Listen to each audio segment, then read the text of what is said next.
Olá, hoje eu vou falar sobre as fraturas e luxações da cabeça femoral. Uma fratura em que é até corriqueiramente... Peraí. Relaxa. Volta, dois assim. Olá, hoje eu vou falar sobre as fraturas, luxações da cabeça femoral. Uma fratura em que uma articulação com grande estabilidade inerente e que precisa de uma grande energia para ocorrer. É importante lembrar que essa fratura, luxação, ela não é tanto comum, mas quando chega no nosso pronto-socorro você tem que saber que ela tem um manejo cirúrgico ou clínico, que tem que manejo cirúrgico ou clínico importante de até 95%. A primeira causa do mecanismo é um acidente automobilístico. Os outros causas hoje em dia são quedas, atropelamentos, acidente industrial. Em cidade grande como São Paulo, em que tem muitos motociclistas, motoboys, é uma fratura até corriqueira no nosso pronto-socorro. A epidemiologia, nós não temos dados disponíveis, sem um cálculo de números ano pelo governo americano. Lembrar que sempre que o tipo posterior é muito mais comum que o tipo anterior, e lembrar que o mecanismo, o paciente geralmente que está pelo trauma automobilístico, ou que está no banco e vai bater o joelho contra o painel, ou um motociclista, eles têm intimamente a lesão relacionada à posição que o joelho estará, e o joelho, consequentemente o quadril, estarão no momento do trauma.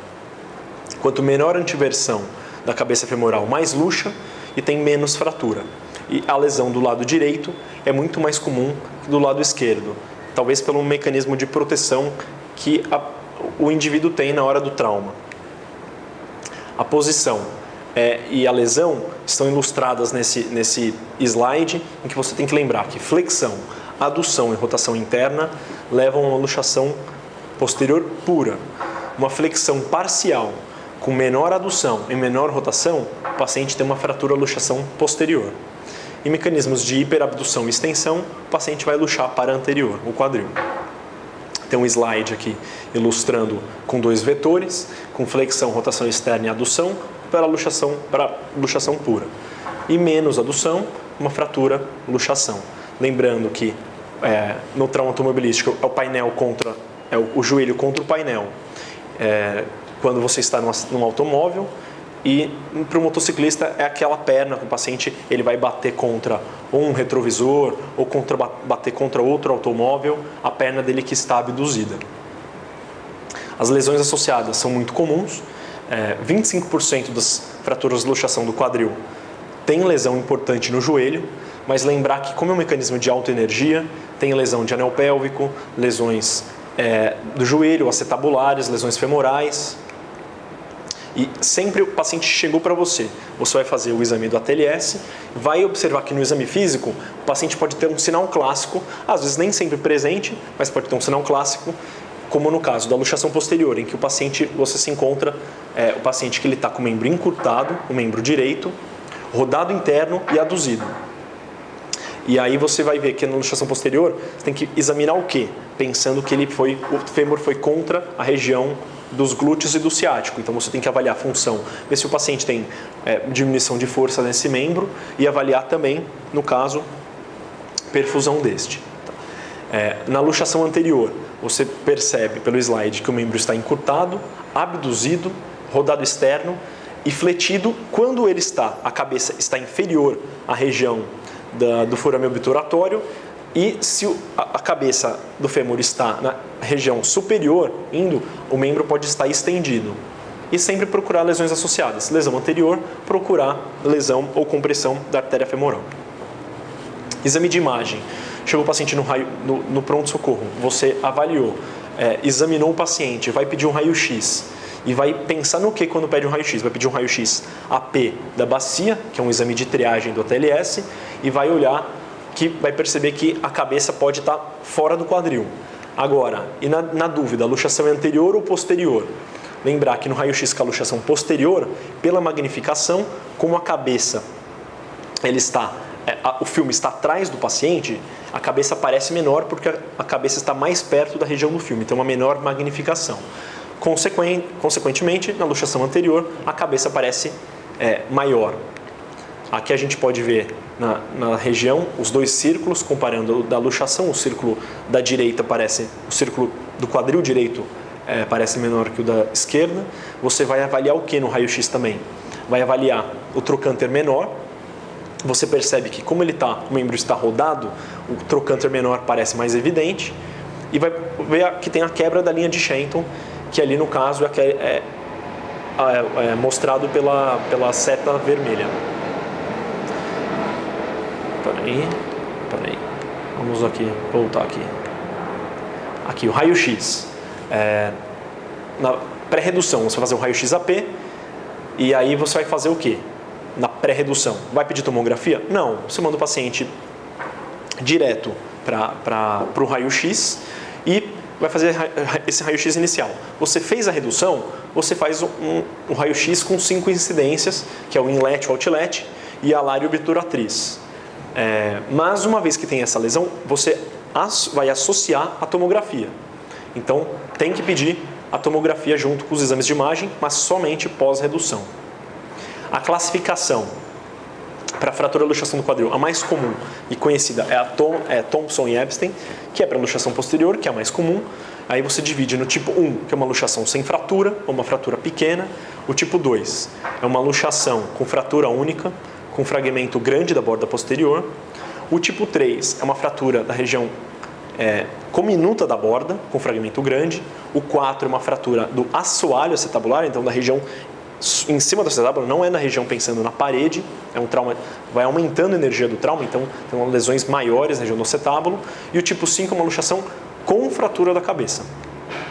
Existe a subdivisão, que é a classificação de Pipkin, que ela pega esse tipo 5, que era a luxação com fratura da cabeça, e divide. Tipo 1, uma luxação posterior da fratura com a cabeça, com a fratura femoral caudal afóvia. O tipo 2 ela é cranial afóvia. O tipo 3, você tem a fratura da cabeça com a fratura do colo associada. E o tipo 4 são os 3 tipos associados a uma fratura do acetábulo.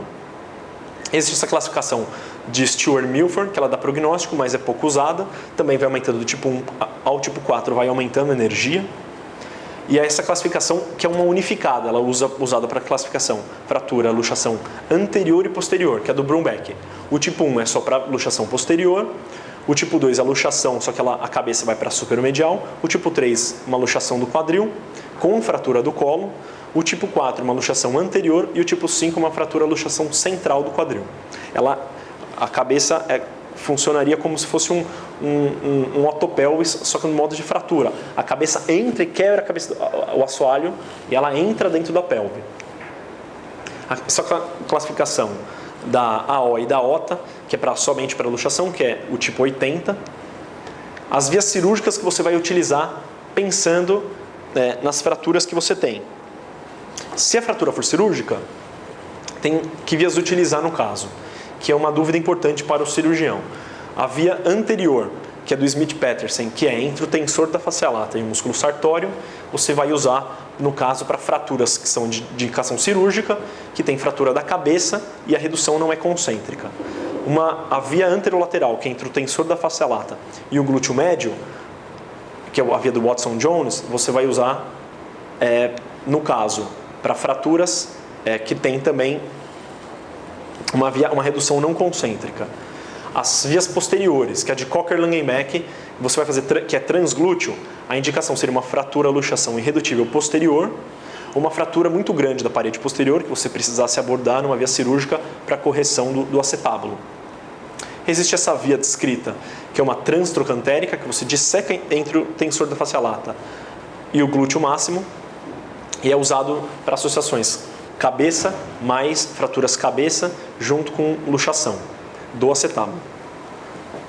Aí o tratamento, você fez um raio-x, está pensando, a gente viu até as vias o que fazer no tratamento, mas vai operar sempre? Não. Primeiro, você vai tentar ver o quadril, você vai tentar reduzir o quadril para preservar a irrigação da cabeça femoral. Vai reduzir preferencialmente no centro cirúrgico, não vai reduzir no pronto-socorro, o paciente precisa de uma analgesia adequada, A redução incruenta, você vai pegar e tem as manobras que você pode usar e vai ver quantas tentativas. Reduziu, tentou mais que 2 vezes reduzir, não conseguiu, é adequado tentar fazer uma redução cruenta. Das manobras associadas que você pode fazer no centro cirúrgico, tem essa que é a gravitacional de Stinson, nesse slide. O tipo mais clássico, que é o tipo Alice, que o paciente está de barriga para cima, na posição supina, tem o joelho e o quadril flexionado, vai ser realizada uma tração e abdução com rotação interna e você faz rotações discretas para tentar reduzir o membro. Existem algumas manobras com inúmeras variações do tipo Alice, que é East Baltimore Lift, que você pode usar no centro cirúrgico, não precisa, o paciente está acamado, você precisa de 3 pessoas, um apoiando no ombro da outra e outra fazendo manobra de tração. Curiosidade, só tem o tipo Captain Morgan, que é o nome de um rum jamaicano, em que o paciente você tenta fazer sozinho essa manobra, mas é só pela curiosidade que são inadequadas as manobras. E o foot fulcrum, que é usado em países africanos, como na África do Sul. Na luxação anterior, existe uma manobra que é um Alice reverso, e você vai tracionar, aduzir e rodar interno o membro. Fez a redução, o paciente achou que está tranquilo, vai para casa, acha que não é cirúrgico, vai para casa. Não, tem que fazer a tomografia. Então você tem que avaliar se o paciente tem alguma interposição, nem que seja pequena, alguma fratura dentro, alguma fratura pequena da cabeça que está entre a cabeça do fêmur e a região do acetábulo. Tem que avaliar isso sempre. O tratamento para esses tipos de fratura luxação. Conservador quando? Fratura luxação sem fratura associada e uma redução congruente que você avaliou pela tomografia. Fraturas da parede posterior, que são estáveis, geralmente menores que 30%, e uma fratura tipo Pipkin 1, que é caudal. E fraturas pequenas desse tipo Pipkin tipo 1, que fraturas maiores que 2 centímetros geralmente não ficam bem reduzidas e precisam de cirurgia. As indicações cirúrgicas de redução aberta e debridamento. Luxação irredutível, lesão do nervo ciático na manobra de redução, uma lesão iatrogênica, reduções incongruentes, seja com fragmentos ou com tecidos interpostos. Um tratamento, você vai fazer redução cruenta e fixação interna quando? Paciente com fraturas do acetábulo, que são instáveis, geralmente maior que 30%, fraturas tipo Pipkin 2, que não está reduzido concêntrico, tipo 1 e tipo 2. Tipo 2, se você conseguir for um tipo pequeno e conseguir uma redução concêntrica, tudo bem. Tipo 2, que não está anatômico, cirurgia. Pipkin 3, que é uma fratura do colo, você vai fazer uma fixação primeiro. Se o paciente for jovem, você, antes de até fazer a redução e você identificar que é uma fratura do colo, você pode levar o paciente para o centro cirúrgico, fazer a redução e travar o paciente com parafusos canulados. E se o paciente for muito idoso e tiver uma luxação com fratura desviada, você vai pensar no caso, reduzir e fazer uma artroplastia. E o Pipkin 4, que são essas associações mais a lesão do acetábulo, vai depender do conjunto das fraturas, se elas forem pequenas, se elas forem grandes ou instáveis. Tá? Lembrar sempre, quando nós estávamos falando, o tipo Pipkin 1 é caudal afóvia, o Pipkin 2 é cranial afóvia, o 3 é a fratura do colo e o tipo 4 são associados a lesões acetabulares. Isso aqui é um organograma para ver como que você pode lidar com essa fratura. E você é o ATLS, vai avaliar se tem fratura, se está luxado ou não, se tem fratura do colo associada e toda a conduta relacionada a fragmentos, a posição da cabeça em relação ao acetábulo e a porcentagem de fratura dessa região do acetábulo. Isso no caso uma Pipkin 3, em que foi feita a fixação do acetábulo fora e depois foi feita a redução. E no caso um Pipkin 1 com a região incongruente, um fragmento grande da cabeça maior que 2 centímetros. Isso aqui é um tipo que foi feito só o debridamento e retirada do fragmento, num Pipkin 1. E os cuidados pós-operatórios nessa fratura. Luxação sem fratura, em que você conseguiu reduzir o paciente a menos de 6 horas, você vai manter o paciente sem carga de 1 a 2 semanas, com ADM progressiva até 6 semanas. Uma vez reduzido depois de 6 horas, você vai deixar o paciente com carga só depois de 10 semanas para evitar uma possível osteonecrose. Nas fraturas luxações, você vai mobilizar passivo depois de 6 semanas, de feita a redução ou a retirada do fragmento. Depois de 6 semanas tem uma movimentação ativa e a carga parcial depois só de 3 meses. As complicações, a mais comum é uma artrite pós-fratura, que chega a 50%. O segundo tipo mais comum é a osteonecrose, observando que depois de 6 horas salta e chega até 40% de necrose da cabeça. Existe também ossificação heterotópica, pseudoartrose e disfunções do nervo ciático. Muito obrigado.